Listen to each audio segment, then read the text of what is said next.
Jumping into question 8, we've got to determine the derivative, that's what f dash x means, from first principles if f of x has the following equation. So luckily our first principles formula is on the formula sheet, so let's check it out. Okay, so here's our first principles formula. Now this is the derivative, and this is what we're trying to get, so we're going to leave this here. This limit just also stays here, we're going to deal with it close to the end. Now f of x plus h, that's giving you instructions to replace x with x plus h, and just remember to wrap it in brackets just to be a bit overly cautious. So let's go ahead and make that replacement. So you can see I've sort of grabbed this over here, 2 minus 3, and then I replace that x with the x plus h inside of a bracket, and then this square still remains on the outside. Then f of x is our original function, so I'm going to replace it with this, and don't forget brackets. Brackets are very important over here. So you can see the necessary replacements, just replace it with the original function, and this h just stays behind.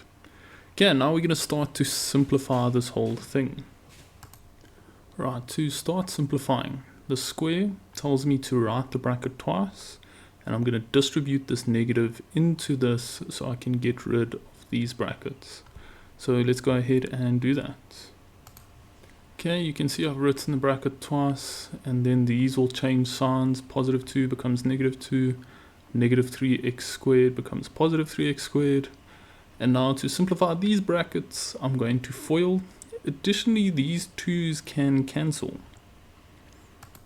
Okay, after we FOIL, we still want to keep that in a set of brackets because we're going to distribute this minus 3 into the bracket. And that's exactly what we're going to do next. So let's make that happen. Alright, we are inching our way closer to the answer. So now in this step, everything that does not have an h, in most cases, usually cancel. So there's no h here, and there's no h here. And these are like terms and they've got opposite signs, so they cancel with one another.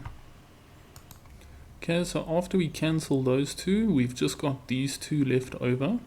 And now they both have an h in them, so I'm just going to remove h as a common factor. You might be tempted to remove negative 3h as your common factor, but you're going to create more work for yourself by doing that. So you just want to take out h as the common factor. So let's go ahead and do that quickly. After I remove h as a common factor from the top, then these two h's will cancel with one another, just leaving us with that over 1, which is just basically what's inside the bracket. Once these h's have cancelled, that's like our cue to sub the h value in, and when we do that, the limit disappears. So I'm going to sub 0 into h's place over here, and the limit disappears at the same time. And then we just quickly work that out. 3 times 0 is just 0. So we just left with minus 6x as our derivative. Okay, and then lastly, let's have a look where these 5 marks are coming from. Okay, the first mark comes from doing f of x plus h correctly. So if you did this part correctly. The second mark comes from the substitution. Did you put everything correctly into the first principles formula? Third mark comes from the correct factors after you factorize. Fourth mark comes from the simplification of the algebraic fraction. And your last mark comes from the final answer.